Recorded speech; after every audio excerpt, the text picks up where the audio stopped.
اللهم صل على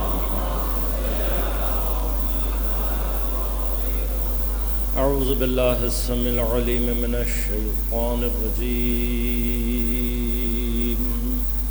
بسم الله الرحمن الرحيم الحمد لله الذي هدانا لهذا وما كنا لنهتدي لولا أن هدانا الله لقد جاءت رسل ربنا بالحق الصلاة والسلام على رسول المسدد المصطفى الأمجد المحمود الأحمد أبي القاسم محمد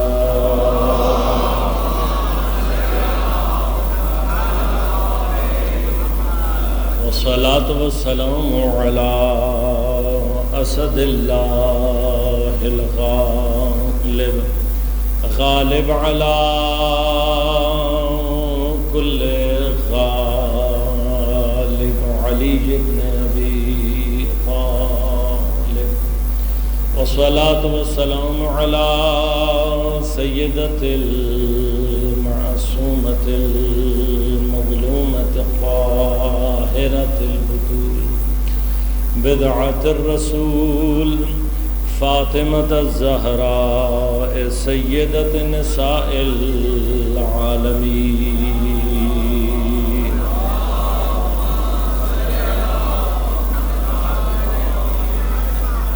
والصلاة والسلام على الحسن المجتبى والحسين المظلوم وأهل بيته الطيبين الطاهرين المعصومين المظلومين المنتجبين المنتخبين لا سيما بقية الله في الأراضين روحي وأرواح العالمين لتراب مقدمه الفداء ولعنة الله على أعدائهم أجمعين أما بعد قال الله تعالى في كتابه الكريم بسم الله الرحمن الرحيم قل هذه سبيلي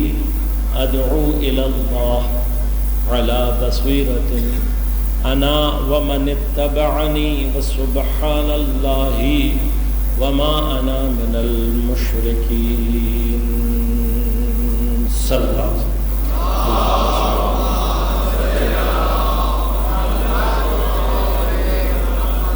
مومنین کرام، سامعین محترم، عزیزان گرام قدر، عزاداران سید الشہداء، اس سال کے عاشورہ محرم میں عشرہ اولیٰ میں بصیرت عاشورائی کے عنوان سے ہماری گفتگو کا سلسلہ جاری ہے۔ موضوع پر گفتگو کے لیے سورہ مبارک یوسف کی 108 نمبر آیت 108 پروردگار عالم ارشاد فرما رہا ہے اپنے حبیب سے، قل اے نبی آپ کہیں۔ کیا کہیں؟ اب جو جملہ اس کے بعد واقع ہو رہا ہے یہ جملہ ایک ہی وقت میں آیت بھی ہے اور پیغمبر کا کلام بھی۔ آپ کہیں، کیا کہیں؟ ہذہ سبیلی، یہ میرا راستہ ہے۔ تو عام طور پر ہمارے اور آپ کے ذہنوں میں یہ سوالات ہیں کہ ہم جب صراط کی بات کرتے ہیں، دین کی بات کرتے ہیں، اللہ نے سبیل کا تذکرہ قرآن میں اکثر مقام پر جب کیا تو اسے اپنی جانب نسبت دی۔ وَلَا تَقُولُوا لِمَنْ يُقْتَلُ فِي سَبِيلِ اللَّهِ، جو اللہ کے راستے میں قتل کر دیا جائے۔ اور بہت سارے مقامات پر اللہ نے سبیل کو اپنی جانب نسبت دی ہے. اللہ کی سبیل، انشاءاللہ وقت آئے گا سبیل صراط میں معنی پیش کروں گا. ابھی جو سبیل کے جو بھی معنی آپ کے ذہنوں میں ہیں اسی کو ذہن میں رکھیں. لیکن کئی مقامات پر اللہ نے سبیل، اس راستے کو اپنی جانب نسبت، سبیل اللہ، اللہ کی سبیل. لیکن یہاں اللہ تعالیٰ پیغمبر سے یہ نہیں کہہ رہا کہ اے نبی یہ کہہ دو ہذہ سبیل اللہ. اے نبی یہ نہیں کہہ رہا اللہ، کیا کہو ہذہ سبیل اللہ، یہ اللہ کی سبیل ہے. بلکہ کیا کہو ہذہ سبیلی، یہ میرا راستہ ہے. متوجہ ہو رہے ہیں انشاءاللہ. قرآن دعوت دے رہا ہے کس طرف؟ ہمیں اللہ کی سبیل کی جانب. لیکن جس وقت پیغمبر سے کہہ رہا ہے تو یہ نہیں کہہ رہا کہ اے نبی لوگوں کو یہ کہو ہذہ سبیل اللہ، یہ اللہ کا راستہ ہے، ادعو الی اللہ، میں اللہ کی طرف بلاتا ہوں اسی راستے پر کیونکہ یہ اللہ کا راستہ ہے. کہ نہیں، یہ نہیں کہو سبیل اللہ، بلکہ کیا کہو ہذہ سبیلی، یہ میرا راستہ ہے. اب جو بات بات پر شرک کے فتوے لگانے والے ہیں، ہر بات پر شرک کا ایک فتویٰ آ جاتا ہے، یا علی مدد کہہ دو مشرک، یا رسول اللہ کہہ دو مشرک. میں ان سے یہ پوچھنا چاہتا ہوں کہ آپ نے کبھی قرآن سے پوچھا کہ پروردگار تو اپنے راستے کی طرف بلانا چاہتا ہے یا نبی کے راستے کی طرف بلانا چاہتا ہے؟ تو راستہ تو تیرا ہے. اور پیغمبر کیا کہہ رہے ہیں؟ ہذہ سبیلی، یہ میرا راستہ ہے، لیکن میرا راستہ بھی ادعو الی اللہ، میرا بھی راستہ وہ ہے جس پر میں اللہ کی طرف بلاتا ہوں. اب کوئی ایک بھی مسلمان کھڑا ہو کر کیا یہ کہہ سکتا ہے نہیں بھائی ہم نے تو اللہ کی سبیل کو لینا ہے، رسول کی سبیل سے ہمارا کیا تعلق؟ کوئی نہیں کہہ سکتا. کیوں؟ اس لیے کہ اللہ نے اپنی عبادت اور توحید کے نظام میں اپنی توحید کو نبوت کے ساتھ اس طرح سے جوڑا ہوا ہے کہ اگر کوئی کسی ایک لحظے میں توحید سے اپنا دامن چھڑا کر، نبوت سے اپنا دامن چھڑا کر توحید کو پکڑنا چاہتا ہے تو خدا نے پہلے دن شیطان کو شیطان کہہ کر یہ بتا دیا تھا میرے خلیفہ کو چھوڑ کر جتنی مرضی توحید کا اقرار کرو گے شیطان تو بن سکتے ہو، عبد الرحمن نہیں بن سکتے.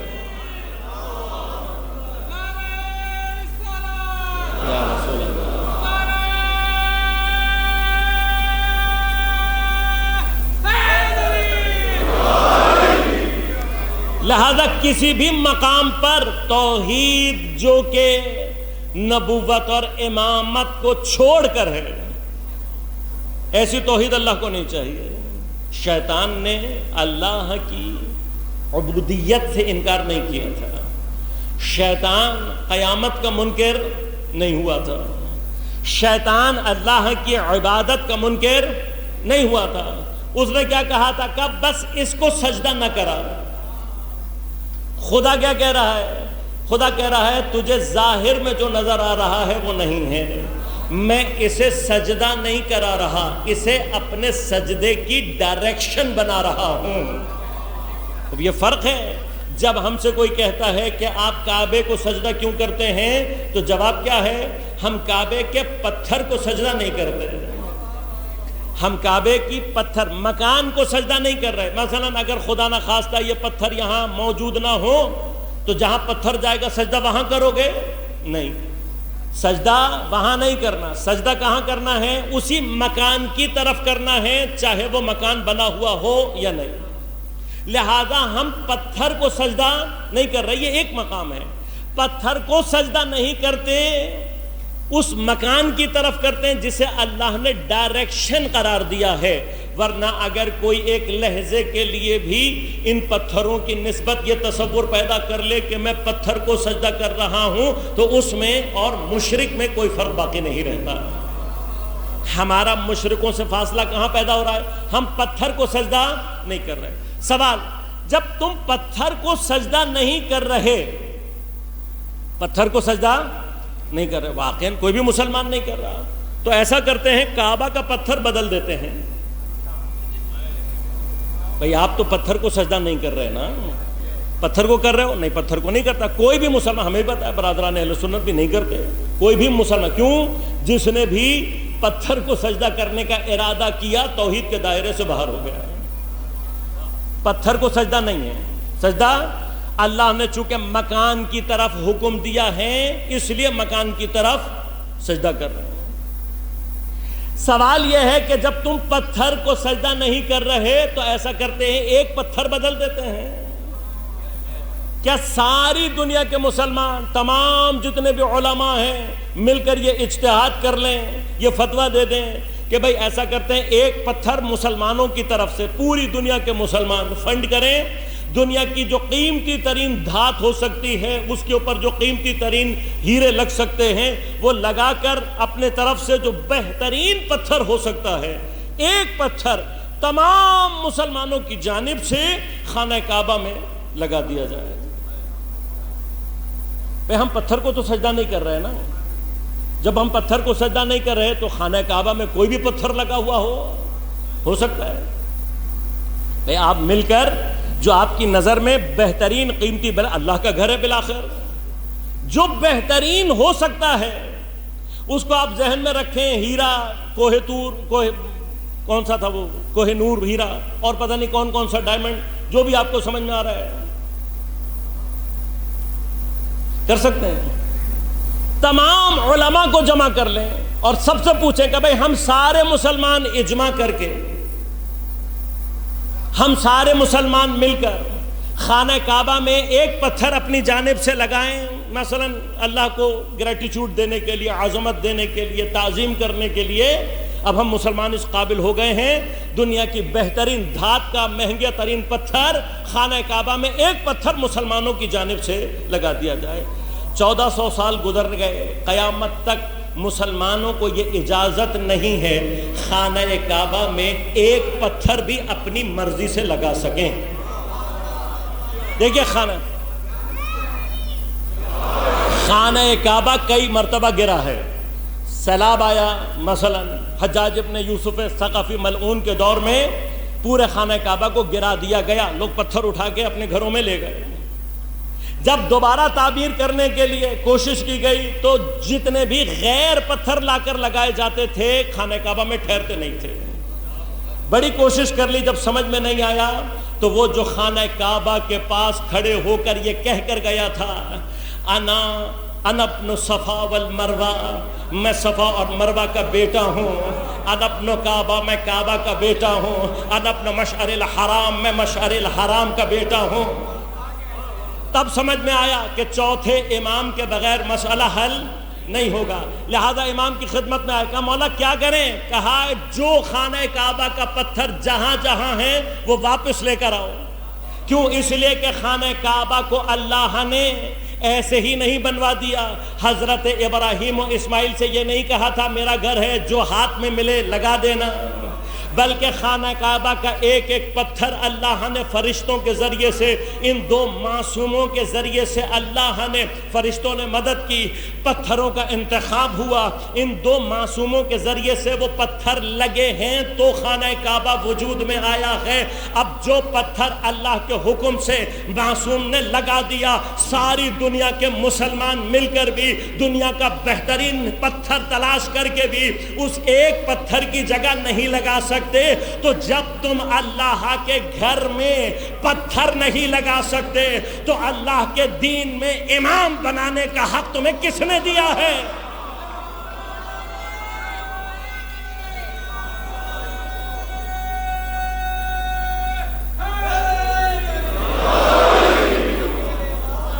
خود قرآن، اللہ صلی اللہ قرآن اپنے پڑھنے والوں کو اسی لیے بصیرت کی طرف دعوت دیتا ہے. تھوڑا پڑھو لیکن تو قرآن کیا کہتا ہے؟ قرآن کہیں پر بھی، البتہ قرآن کا حق ہے کہ زیادہ پڑھا جائے، یہ قرآن کا حق ہے، اس میں کوئی شک نہیں ہے. میں قرآن کے خدا نہ خواستہ زیادہ پڑھنے کے نہ مخالف ہوں، نہ میری جرأت ہے کہ میں ایسا کچھ کہہ سکوں. لیکن جو 50 آیات پڑھنے کا استحباب ہے وہ بھی ان کے لیے ہے جو ریگولر قرآن پڑھتے ہوں. لیکن اب مجھ جیسا کوئی کم توفیقہ جس کو مثلا قرآن پڑھنے کی توفیق نہیں ہو رہی، تب بھی کیا کرنا ہے؟ فَقْرَؤُوا مَا تَيَسَّرَ. سورہ مزمل آخری آیت میں 2 مرتبہ اس جملے کو قرآن نے تکرار کیا. کتنا قرآن پڑھو؟ ما تیسر. یہ قرآن کی البتہ مظلومیت بھی ہے کہ قرآن جیسی کتاب اپنے لیے یہ کہے جتنا آسانی سے پڑھ سکو. مظلومیت ہے یہ قرآن کی. لیکن مظلومیت کے ساتھ ساتھ اس کا اپنا ایک اپلیکیشن بھی ہے، اس کا اپنا ایک معنی بھی ہے. لازم آتا ہے ہر آدمی کے لیے میسر نہیں ہے کہ وہ ہر وقت قرآن پڑھتا رہے، نہیں ہے میسر. البتہ یہ جو آج کل کی جنریشن ہے، معذرت کے ساتھ بات کر رہا ہوں لیکن اس کو سمجھو خدا کے لیے، تو تمہارے اوپر سے بہت سارے ایکسکیوزز اٹھ چکے ہیں.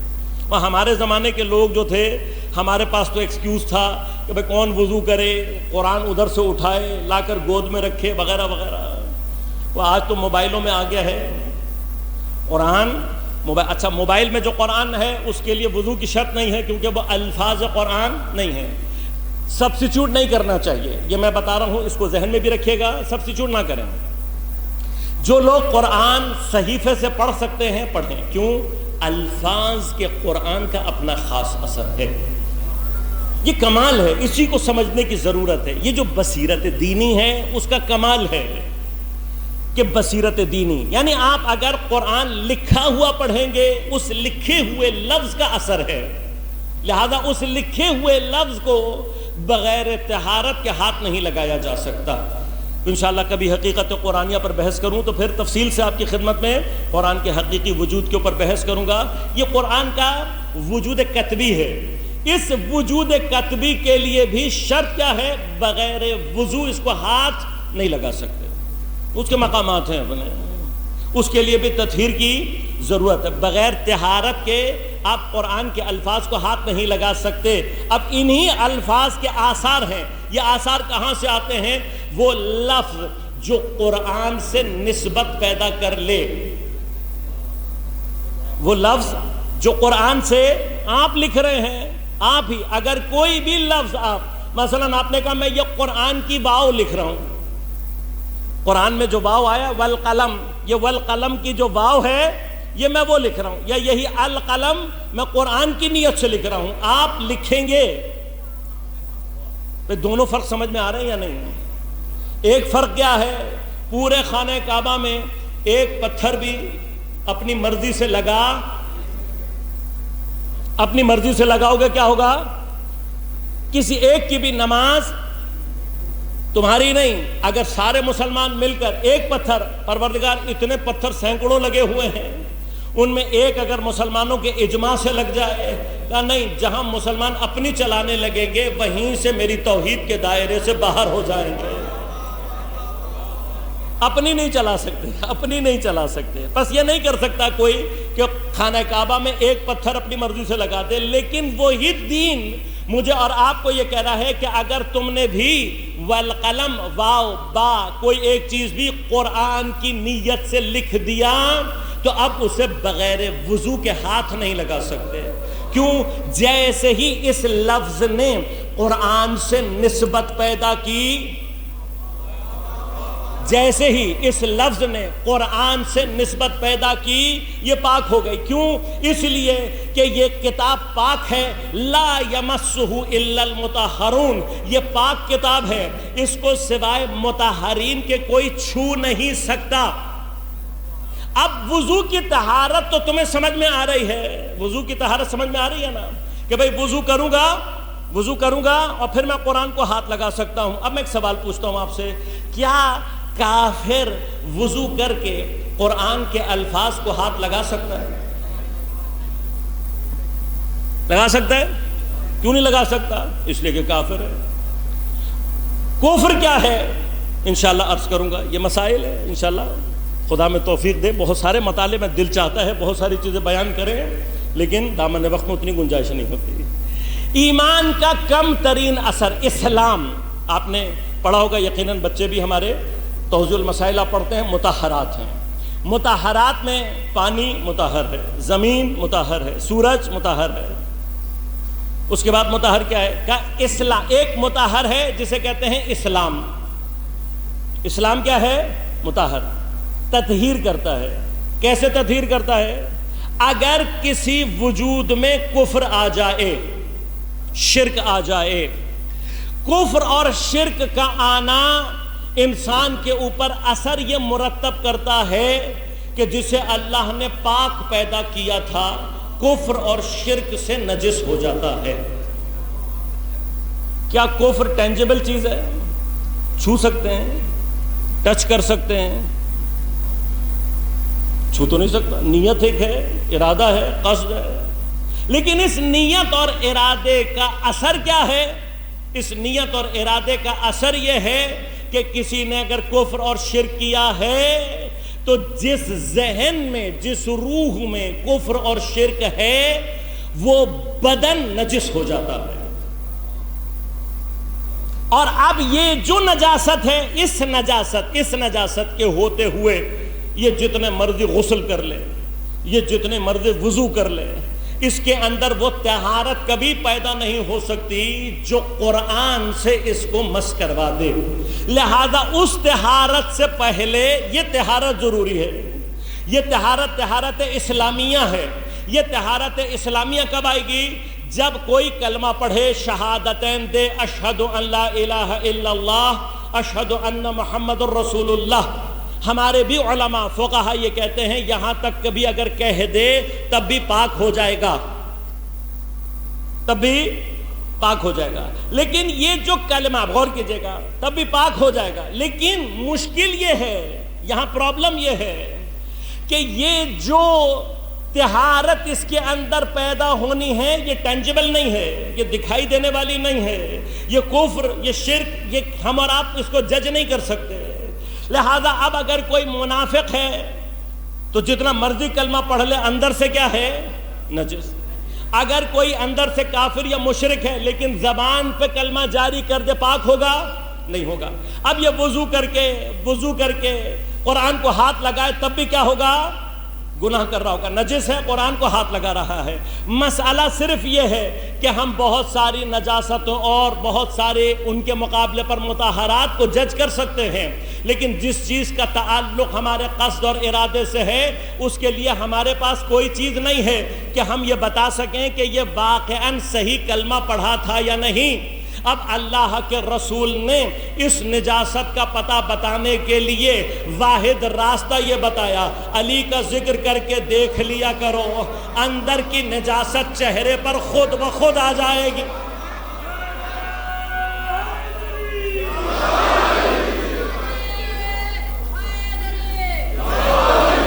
اب یہ مرحلہ ایسے نہیں ہے عزیزوں، یہ جو ہم محبت اور علی کی محبت کی بات کر رہے ہیں اس کے پیچھے فلسفہ موجود ہے.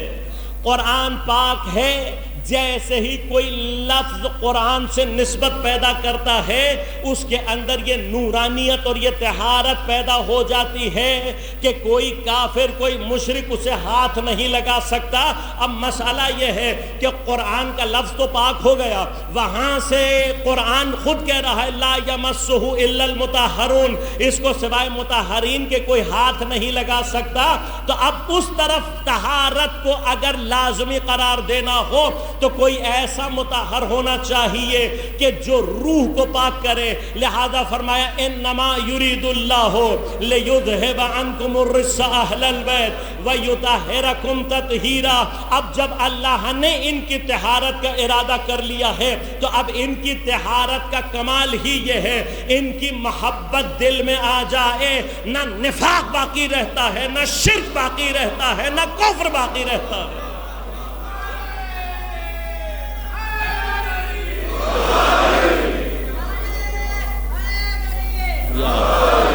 لہذا پیغمبر، غور کیجئے گا، پیغمبر کی حدیث معنی پیدا کرتی ہے۔ اگر ہمیں یہ چیزیں سمجھ میں آئی بھی ہوں کہ اہل بیت کا کردار صرف قرآن کی تفسیر نہیں ہے، تفسیر ایک الگ مقام ہے، قرآن کو سمجھانا ایک الگ مقام ہے، قرآن کو معنی کرنا ایک الگ مقام ہے۔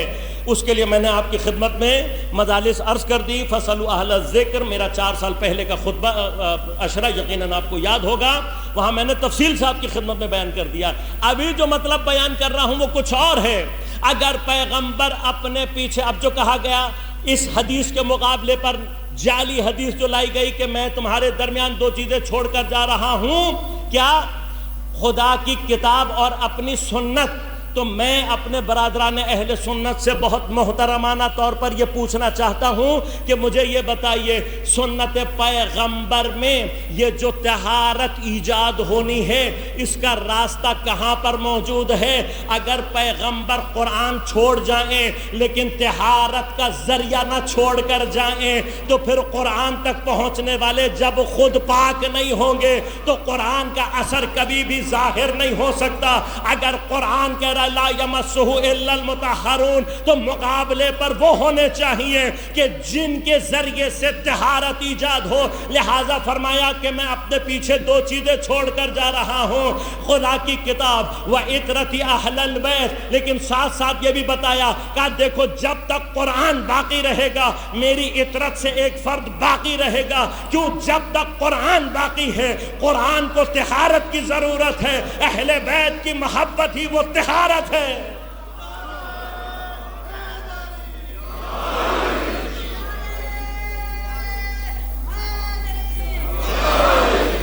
لہذا عزیزان من، شرک کے فتوے لگانا آسان ہے۔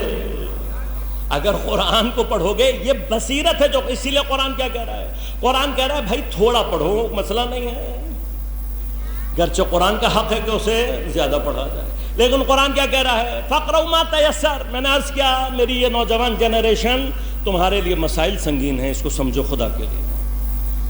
ہاں، امتحان کا موقع نہیں ہے، لیکن اپنے دل میں اپنے آپ سے پوچھنا کتنے کتنے بچے ہیں جن کے موبائلوں میں قرآن کی ایپس موجود ہیں۔ اگر سب کچھ ہے تمہارے پاس، انسٹا تم نے ڈالا ہوا ہے، فیس بک تم نے ڈالی ہوئی ہے، یوٹیوب کی ایپ تمہارے پاس ہے، چیٹ جی ٹی پی تم نے رکھا ہوا ہے، اور باقی کا تو ہمیں ویسے نہیں پتا، ہم تو ویسے فارغ لوگ ہیں اس معاملے میں۔ 2-4 چیزیں جو یاد ہو گئی ہیں آپ ہی بچوں سے سن کر۔ سوال یہ ہے، یہ سب کچھ ہوتے ہوئے ایک بھی اگر قرآن کی ایپ نہیں ہے تو ہم کہاں کھڑے؟ تو قرآن کا شکوہ جائز ہے نا کہ پروردگار اس قوم نے مجھے خدا کے لیے فرش آزاد سے یہ چیزیں سمجھ کر جاؤ۔ ہم وہ لوگ نہیں ہونے چاہیے کہ جن کے بارے میں پیغمبر شکایت کرے، ہم نہیں ہونے چاہیے۔ کیا کرنا ہے؟ ایک چھوٹی سی اچھی سی ایپلیکیشن ایڈ کرو، ایپلیکیشن ایڈ کرنے کے بعد اب ایپلیکیشن خود یہ کرے گی، اس کو آپ فنکشن دے دو، وہ روزانہ ایک آیت بغیر ہاتھ پاؤں ہلائے آپ کی خدمت میں تقدیم کر دے گی۔ پورے دن میں ایک آیت پڑھ سکتے ہو یا نہیں؟ اتنا تو کر سکتے ہو بھائی، ایک آیت دن میں، کوئی مسئلہ نہیں ہے۔ عادت ڈالو، اپنے آپ کو مجبور کرو۔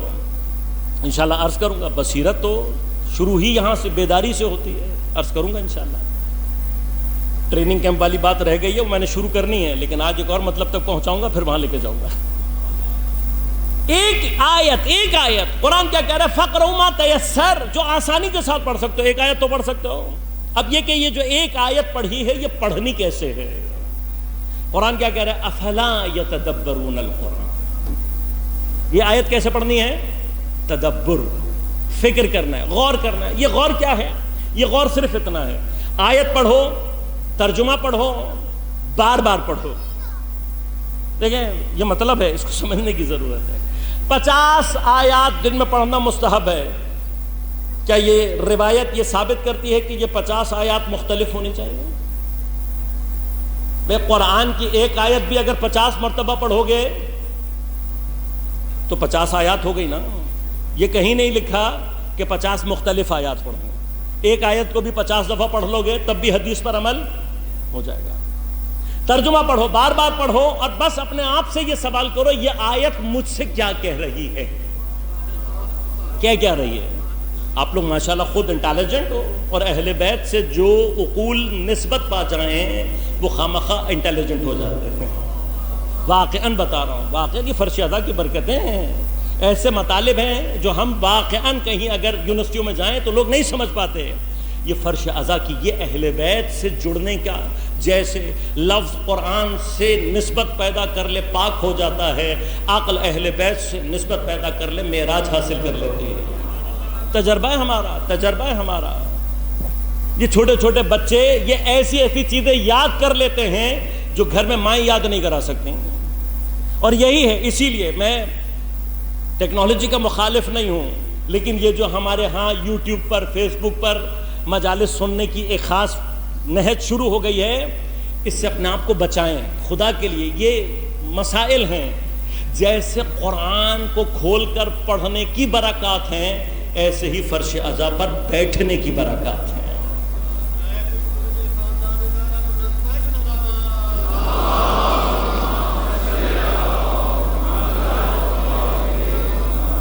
لہذا جانمن یہ جو کرنا، کیا کرنا ہے، افلا یتدبرون، تھوڑا سا غور کرنا شروع کرو گے. یہ غور، یہ فکر، ہمارا موضوع چونکہ بصیرت ہے، بصیرت کے لیے جو پہلا سٹیپ ضروری ہے وہ یہی غور کرنے کی عادت ہے. اس وقت جتنا بھی یہ سوشل میڈیا کا سلسلہ ہے، اس سب کے پیچھے موجودہ ابھی تو کہیں پر بھی خدائی لشکر میدان میں نہیں اترا، معذرت کے ساتھ کہہ رہا ہوں.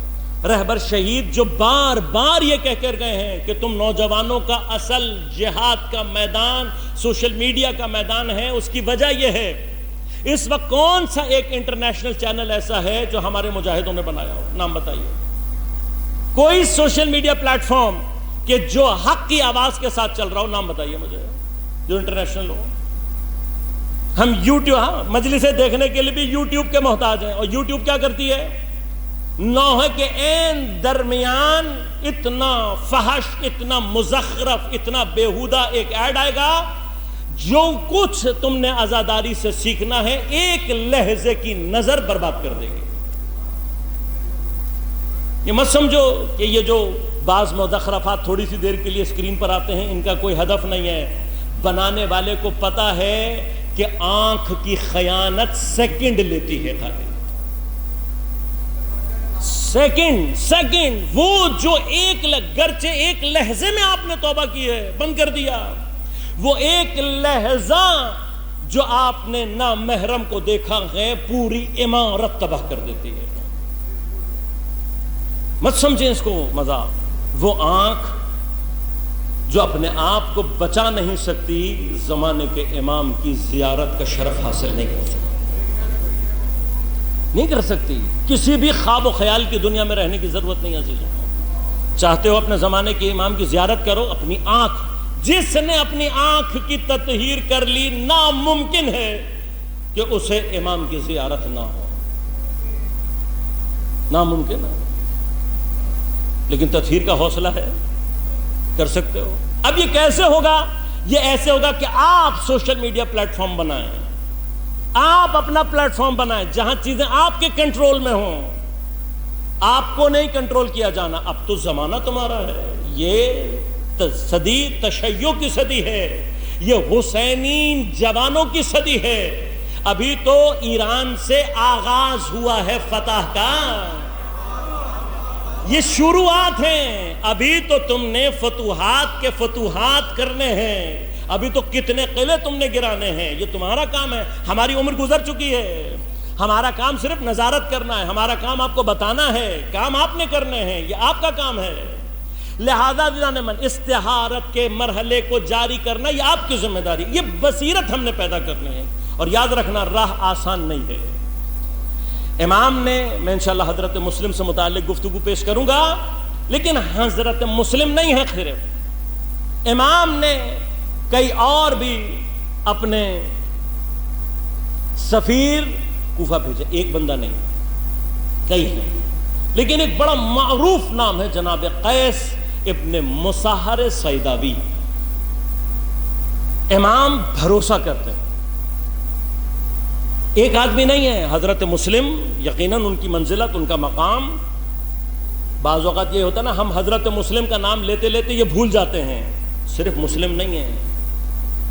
اگر ہم تعداد اٹھائیں تو کم از کم 20 سے 25 افراد ہیں جن پر امام نے بھروسہ کیا ہے، اور الحمدللہ ان میں سے کوئی ایک بھی نہیں تھا جس نے امام کو دھوکہ دیا، نہیں دیا۔ اکیلے مسلم نہیں ہے، مسلم پر بات آ کر ختم کر دیتے ہو نا، یقیناً مسلم کی حیثیت بالکل ہم مانتے ہیں، لیکن ایسا نہیں ہے کہ امام نے جناب مسلم کے علاوہ کسی پر بھروسہ نہیں کیا ہو۔ 20 یا 25، ان میں سے ایک کون ہے؟ قیس ابن مصاحر سیداوی۔ امام نے خط دیا ان کو، خط میں اہم افراد کے نام پیغام ہے۔ اب آپ سمجھیں کربلا اتنی آسان نہیں ہے۔ جب قیس چلے ہیں تو قیس کی مخبری ہوئی ہے، یہ مت سمجھیں کہ یزید کو پتا نہیں تھا کیا ہو گیا، عمر سعد کو نہیں پتا تھا کیا ہو گیا۔ یہ باتیں کرنے والے ہیں، یہ وہ ہیں جنہوں نے زندگی میں کبھی تاریخ نہیں پڑھی۔ وہ یزید کے پیارے جو یزید کی توبائیں ثابت کرنے پہ بیچارے زور لگا دیتے ہیں، ان احمقوں کو یہ نہیں معلوم وہ جس کی توبہ ثابت کرنے کی کوشش کر رہے ہیں، وہ جس وقت جہنم واصل ہو رہا تھا اس کا لشکر خانہ کعبہ پر حملے کر رہا تھا۔ اسی لیے میں بار بار کہتا ہوں کربلا اور واقعہ حرہ ان کو ہمیشہ دہرایا کریں، کربلا کو کربلا پہ چھوڑے نہیں، واقعہ حرہ تک لے کر آئیں۔ کیوں؟ اس لیے کہ یزید وہ ملعون ہے جس نے کربلا سے اپنی جرأت کا آغاز کیا ہے، پھر کوئی توبہ وبہ نہیں کی ہے، یہ سب ڈرامے بازی ہے تمہاری۔ تمہارا باپ اگر توبہ کر لیتا تو 2 سال کے اندر دوبارہ مدینۃ النبی پر حملہ نہ کرتا۔ انشاءاللہ جتنے بھی یہ یزید کے مدافع ہیں یہ جہنم میں وہی ہوں گے جہاں ان کا باپ یزید ہوگا۔ جرأت کیسے کرتے ہو؟ جا کے تاریخ پڑھ کر دیکھو، کون سی توبہ، کہاں کی توبہ؟ جس کے لیے تم توبہ کی بات کر رہے ہو اس نے لشکر بھیجا ہے، مدینۃ النبی پر حملہ ہوا ہے، مسجد النبوی کی بے احترامی ہوئی ہے، نماز اذان کو وہاں قطع کیا گیا ہے، ہزاروں کی تعداد میں صحابہ کو شہید کیا گیا، اور ہزاروں کی تعداد کی ناموس پر ہاتھ ڈالا ہے۔ آج یہی وہ لوگ ہیں جو فلسطین پر ہونے والے مظالم پر چپ بیٹھے ہیں۔ یہ سلسلہ ختم نہیں ہوا ہے، ان کی ساری بہادری شیعوں کو قتل کرنے میں دکھائی دیتی ہے۔ اتنے عرصے فلسطین پر حملہ ہوا، یہ جو اپنے آپ کو دین کا محافظ اور فلاں کا محافظ اور فلاں کا محافظ کہنے والے تھے، کسی ایک نے ایک گولی بھی اس طرف منہ کر کے نہیں چلائی۔ اتنا اسرائیل کے پیسوں پہ پلنے والے لوگ ہیں یہ۔ تمام مسلمانوں کو بیدار ہونے کی ضرورت ہے۔ یہ وہ ناسور ہیں مسلمانوں کے درمیان کہ جو فرقہ واریت پھیلا رہے ہیں، ان کا اسلام سے کوئی تعلق نہیں۔ ہم جانتے ہیں یہ مسلمان نہیں ہیں، یہ ہمارے برادران اہل سنت سے تعلق نہیں رکھتے ہیں۔ ہمیں اور آپ کو بیدار ہونے کی ضرورت ہے۔ راستہ مشکل ہوتا ہے۔ جب جناب قیس کی مخبری ہوئی، حسین بن نمیر وہ ملعون، حضرت علی اکبر کا قاتل ہے یہ ملعون، یہ وہ ملعون ہے کہ جس کا لشکر تھا جس نے خانہ کعبہ پر حملہ کیا تھا یزید کے حکم سے۔ تاریخ کا بدترین کردار ہے حسین بن نمیر، سواد ہے سین نہیں ہے، حسین بن نمیر۔ یہ وہ ملعون ہے جس نے حضرت علی اکبر کو نیزہ مارا، یہ وہ ملعون ہے جس نے خانہ کعبہ پر حملہ کیا، یہ وہ ملعون ہے جس نے جناب قیس ابن مصاحر سیداوی کو گرفتار کیا۔ اب جیسے ہی آپ گرفتار ہوئے آپ کو پتا تھا کہ خط میرے پاس ہے اور افراد کے نام موجود ہیں۔ بعض روایات کہتی ہیں آپ نے پھاڑ کر پھینک دیا، اور بعض کہتے ہیں آپ نے نگل لیا۔ کیوں؟ اس لیے کہ جانتے ہیں کہ اگر امام کے ساتھیوں کے راز افشا ہو گئے، یہ وہ مقام ہے۔ انشاءاللہ یہ نکتہ ہے، اس نکتے کو ہمیشہ ذہن میں رکھیے گا۔ ائمہ نے بہت سارے مقامات پر اپنے امر کو چھپانے کا حکم دیا ہے، وہ امر سیاسی ہی رہا ہے جیسا اس مقام پر تھا۔ امام نہیں چاہتے تھے میرے آنے سے پہلے میرے جتنے بھی خواص ہیں وہ ظاہر ہوں۔ قیس جانتے ہیں جب انہوں نے یہ کیا تو کیا ہوگا، آپ جانتے ہیں، وہی جو ہماری پولیس کرتی ہے۔ یہ بھی شاید وہ نہ کرے جو ان کے ساتھ کیا گیا۔ اتنا مارا گیا کہ تقریباً آپ موت کے نزدیک پہنچ گئے، لیکن ایک بھی جب لفظ نہیں اگلا تو اب آخری حل کیا تھا؟ انہوں نے کہا اسی کو استعمال کرو امام حسین کے خلاف۔ کیا کرو؟ کہا بھائی تمہیں چھوڑ دیں گے اگر تم نے منبر پر جا کر امام کے خلاف بولا، یہاں سے شروع ہوتی ہے بصیرت۔ قیس نے کہا ٹھیک ہے، یہ سمجھے کہ شاید اب مار کھا کے جان بچانے کے لیے یہ کام کر دے گا۔ مسجد کوفہ بلا لیا، سب کو جمع کر لیا، قیس زخموں سے چور چور، حالت بری ہے، منبر پر پہنچ گئے۔ لیکن اب قیس کیا کر رہا ہے؟ قیس جانتا تھا کہ اس سے بہتر موقع نہیں ہے کوفیوں کو حسین کا پیغام دینے کا۔ انشاءاللہ موقع آئے گا، میں عرض کروں گا تقیہ کر سکتے تھے یا نہیں کر سکتے، میں عرض کروں گا انشاءاللہ تقیہ کہاں، یہ بصیرت کا موضوع ہے، عرض کروں گا تقیہ کہاں کرنا ہوتا ہے اور کہاں نہیں۔ یہ جو ہمارے بچوں کے ذہنوں میں سوال ہے نا کہ رہبر اپنے آپ کو چھپایا کیوں نہیں، بچایا کیوں نہیں، اس کا جواب دوں گا۔ قیس کو سمجھ جاؤ گے تو آج کے دور کا قیس خود بخود سمجھ میں آ جائے گا۔ یہ مقام تقیہ نہیں ہے، قیس جانتے ہیں اب یہ مقام تقیہ نہیں ہے۔ وہ کون سا مقام ہے عرض کروں گا انشاءاللہ۔ قیس نے کیا کیا؟ جب سب جمع ہو گئے تو جو خط کا اصل متن پہنچانا تھا، اب قیس کو پتا ہے جن افراد کو امام پہنچانا چاہتے ہیں وہ موجود ہیں درمیان میں، اس لیے یہ بہترین موقع تھا کہ امام کا پیغام دوبارہ سے سارے کوفے والوں کو پہنچا دیں تاکہ کوئی حجت باقی نہ رہے۔ انہی کو کہا ہاں میں کروں گا، انہوں نے ہی سارے لوگوں کو جمع کیا۔ یہ ہوتا ہے حسینی، جو یزیدی لشکر کی اسٹریٹجی کو اپنے لیے استعمال کرنے کا ہنر جان لے۔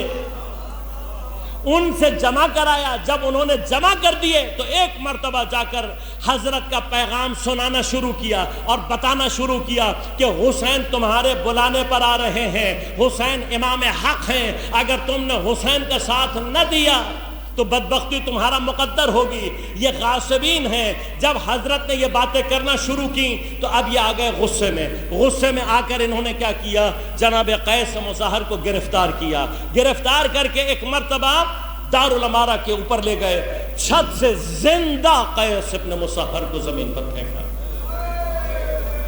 زندہ پھینکا ہے۔ اتنی اونچائی سے گرے ہیں، اتنے زخمی پہلے تھے، بدن چور چور ہو گیا، لیکن ابھی تک قیس کے بدن میں زندگی کی رمق ہے۔ یہ ہے عشق حسین۔ قیس اس عالم میں بھی گرے ہوئے ہیں، ٹوٹے ہوئے ہیں، واحد بات زبان پر یہ ہے حسین کا ساتھ دو۔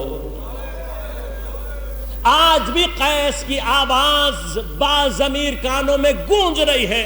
آج بھی قیس اپنی ٹوٹی ہوئی ہڈیوں کے ساتھ یہ کہہ رہا ہے زمانے کے حسین کا ساتھ دو۔ حسین پلا رہے ہیں تمہیں، آج کا حسین بھی پیغام دے رہا ہے۔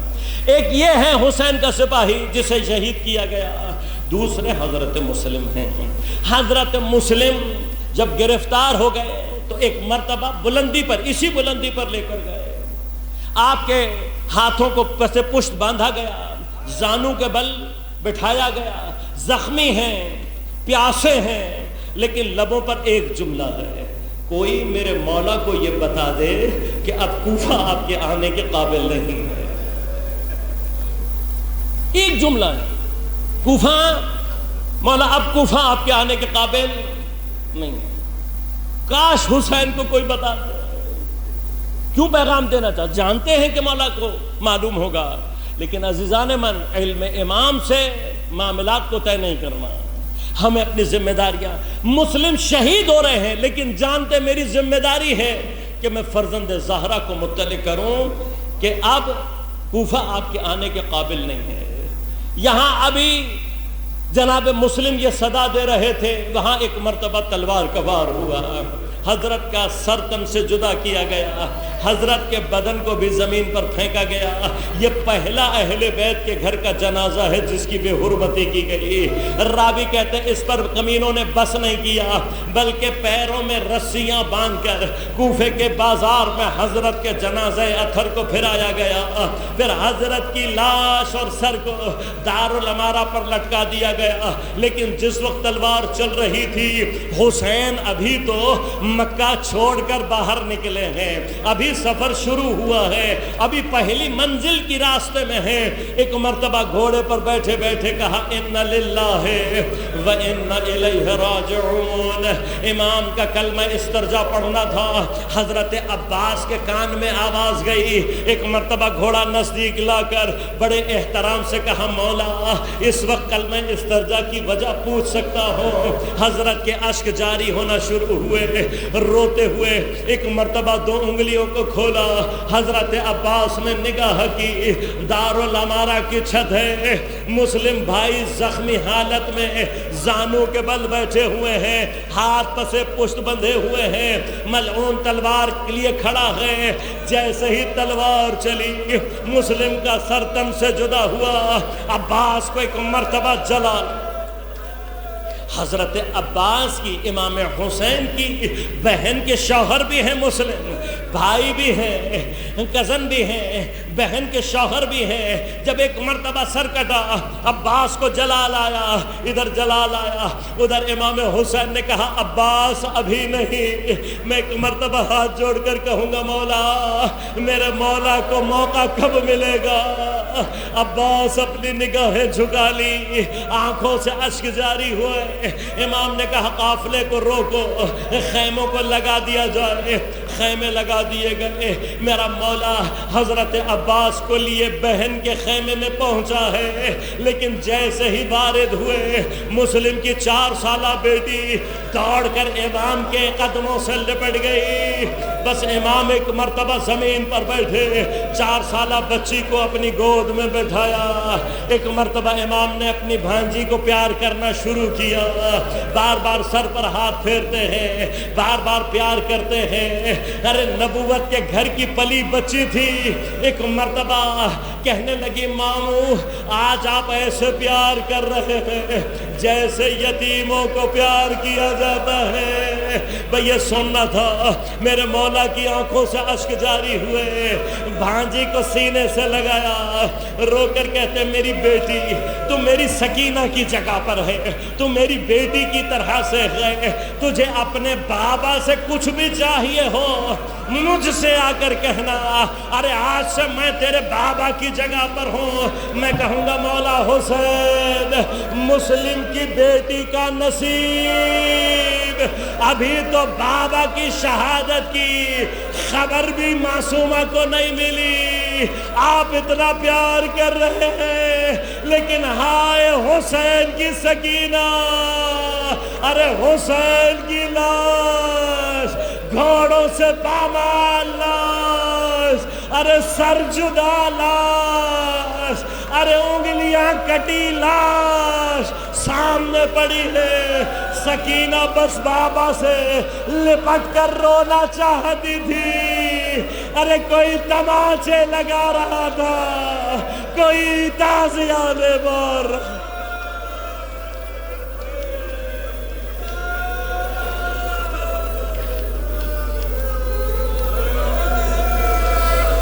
الا ولعنۃ اللہ علی القوم الظالمین وسيعلم الذين ظلموا أي منقلب ينقلبون۔ ماتم حسین۔